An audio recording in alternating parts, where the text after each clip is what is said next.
Hello guys, कैसे हैं आप सभी लोग। I hope all are fines. That's today story Assam. आज की जो घटना है आसाम की है, जो कि एक अंजलि की फ्रेंड थी शोभा, उसके साथ घटित हुई थी। लेकिन जो भी कुछ अंजलि ने बताया वो काफ़ी अजीब था, क्योंकि शोभा की डेथ हो गई थी और जिसके चलते शोभा ने खुदकुशी करने की कोशिश की थी, लेकिन उसे वहाँ से बचा लिया गया था। लेकिन उसके जो पेरेंट्स थे शोभा के, उन्होंने उसे अस्पताल में ही मार दिया था, क्योंकि उन्हें डर था बाहर आके लोग पूछेंगे कि क्या बात हो गई, क्या चक्कर है और तुम्हारी बेटी ये सब कुछ क्यों करना चाहती थी। इसके चलते जो शोभा के पेरेंट्स थे, उन्होंने शोभा को वहीं पर हॉस्पिटल में मार दिया था और अंजलि ने सब कुछ बताया कि ऐसे ऐसे सीन क्रिएट हुआ। मैं आपको बता दूं, ये जो घटना है 3 साल पुरानी घटना है, यानी कि आज से 3 साल पहले 2021 की घटना है। दूधेरी नाम का एक गांव था, वहाँ पर ये दोनों रहा करते थे, अपनी पढ़ाई करते थे, 9th-10th क्लास में पढ़ते थे, काफ़ी ज़्यादा खुश थे। और शोभा अंजलि अपनी पढ़ाई पूरी कर ही रहे थे, तो शोभा अंजलि को बताती है कि वो एक लड़के को पसंद करती है और उससे शादी करना चाहती है। लेकिन वो उसके जो घर वाले थे शोभा के, वो इस रिश्ते के काफ़ी खिलाफ थे, क्योंकि वो नहीं चाहते थे कि शोभा किसी से ऐसे वो बात करे या फिर कुछ भी व्यवहार करे। तो इसके चलते वो खिलाफ थे।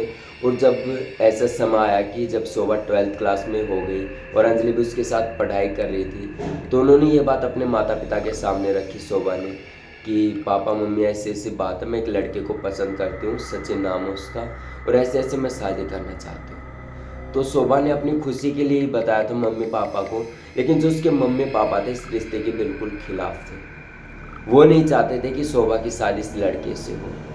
तो इसी के चलते शोभा ने खुदकुशी करने की कोशिश की थी। जब उसे खुदकुशी करने की कोशिश की तो काफ़ी लोग उसके खिलाफ हो गए थे और कोई भी उसका हाथ बढ़ाने के लिए आगे नहीं आ रहा था। तभी पड़ोस में एक अंकल जी रहा करते थे, जिनसे शोभा कोई भी बात होती थी छोटी मोटी सारी बता देती थी, लेकिन वो इस बात को नहीं बता पाई थी।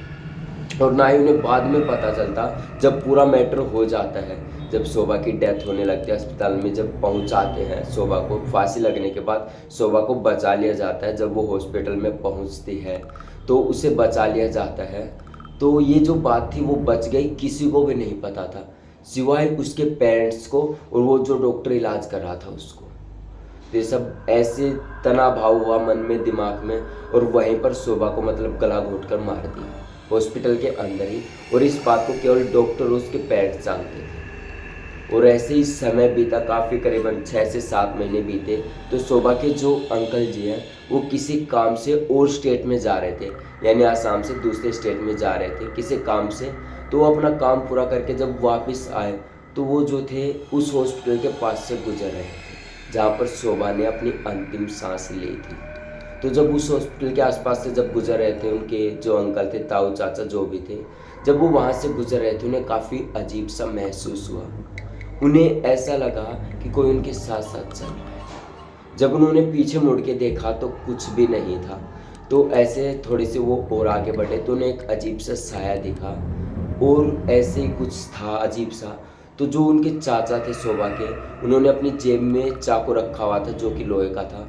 आपको भी पता होगा दोस्तों, लोहे की कोई भी चीज़ हो तो जो भूत प्रेत या फिर कोई भी चीज़ें हो आसपास नहीं भटक पाती, उन्हें डर लगता है। जैसे कि हम भी, जो छोटा बच्चा होता है जब जन्म होता है किसी भी बेबी का, तो पास में उसके कोई लोहे का चाकू रखते हैं ताकि कोई बुरा सपना ना आए, बच्चे को कुछ ना हो। तो ऐसा ही कुछ था। तो उन्होंने अपनी जेब से जल्द से चाकू निकाला और ऐसे हवा में ऐसे ऐसे करने लगे, कौन हो तुम, यहाँ क्यों आए हो, कौन हो तुम। इतने में ही शोभा की जो आत्मा थी, स्पिरिट थी, वो रोने लगती है और जोर जोर से कि तुम सब लोगों ने मुझे मिलकर मारा है और मुझे क्यों मारा। शुरुआत में उस साया को कुछ भी नहीं पहचान पाए जो उनके चाचा शोभा के, लेकिन उन्हें बाद में रियलाइज हुआ क्योंकि जो साया था वो शोभा की जैसी आवाज़ थी।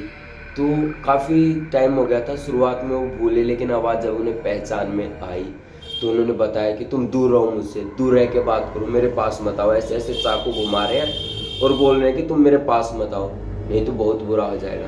तो ऐसे शोभा दूर से ही चाचा को सब कुछ बताती है कि ऐसे ऐसे सीन क्रिएट हुआ मेरे साथ और किसी ने कुछ भी करने की कोशिश नहीं की, मैं अब किसी को नहीं छोड़ूंगी। तो एक और मैं बात बता दूं आप लोगों को, शोभा के जो पेरेंट्स थे वो एक बिजनेसमैन थे और अंजलि के पापा भी बिजनेसमैन थे। तो उनकी इसी कारण से काफ़ी अच्छी दोस्ती थी।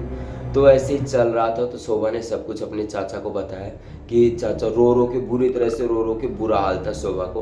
और उसने बताया चाचा की ऐसे ऐसे बात हुई, पहले मुझे आप यही बताओ कि जब मुझे मारना ही था तो मुझे बचाया क्यों, क्योंकि मुझे फांसी से बचाएगा, हॉस्पिटल में लाएगा। और जो मेरे मम्मी पापा हैं उन्हें डर के कारण किसी को नहीं बताया कि ऐसा ऐसा सीन क्रिएट होगा, और मुझे वहीं पर अस्पताल में गला घोट कर मार दिया। ये सब सारी बातें चाचा जी को बताई।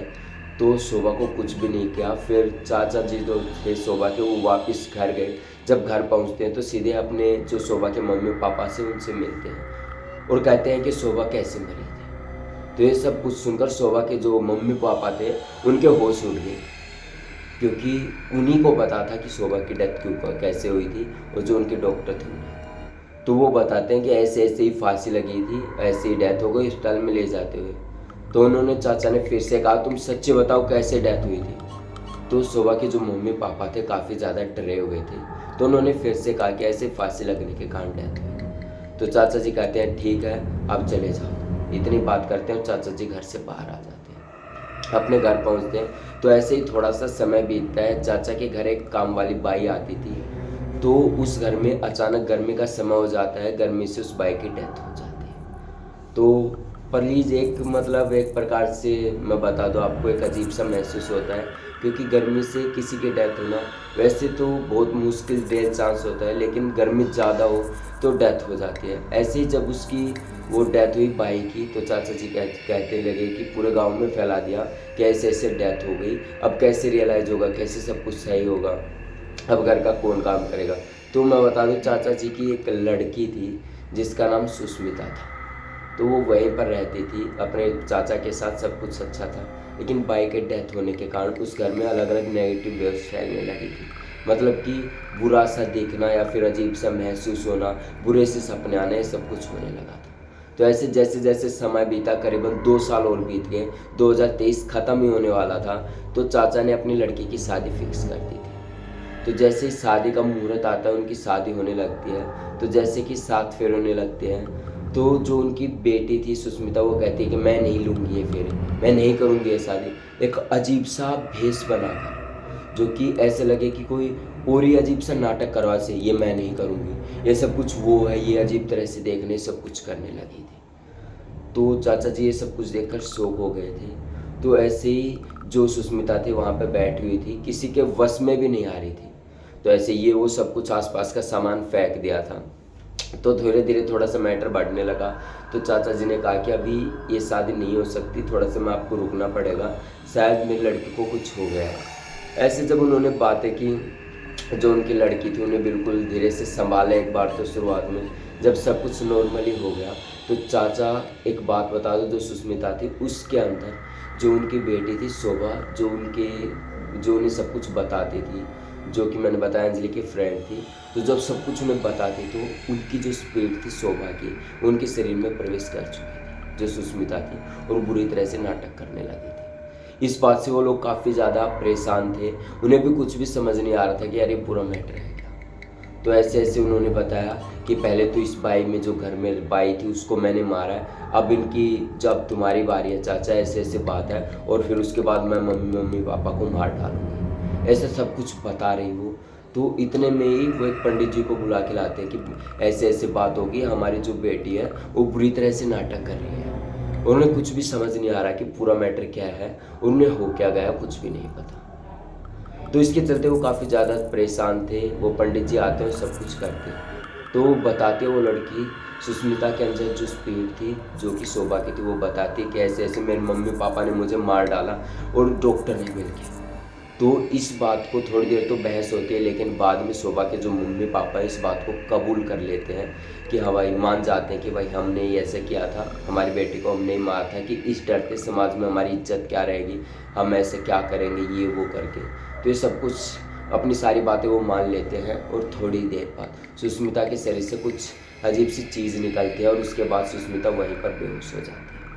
करीबन 10 दिन के बाद सुष्मिता को जब होश आता है तो वो बिल्कुल ठीक थी, और उसकी शादी उस लड़के से करा दी जाती है, जो कि काफ़ी अच्छा लड़का था और सब कुछ बैकग्राउंड भी बढ़िया था। तो आज जो है, जो शोभा के मम्मी पापा हैं जेल में हैं, और जो डॉक्टर है आज तक वो खुला घूम रहा है, किसी को नहीं पता कि वो कहाँ रह रहे हैं, क्या कर रहे हैं। तो ये थी आज की कहानी जो मैंने विजिट करी है, जो अंजलि ने शेयर की। कमेंट बॉक्स में ज़रूर बताएं कि आपको कैसी लगी, और ऐसी कहानी सुनने के लिए चैनल को सब्सक्राइब कर लें। आज के लिए इतना ही दोस्तों, जय हिंद। कल फिर से मिलेंगे एक और ऐसी खौफनाक कहानी।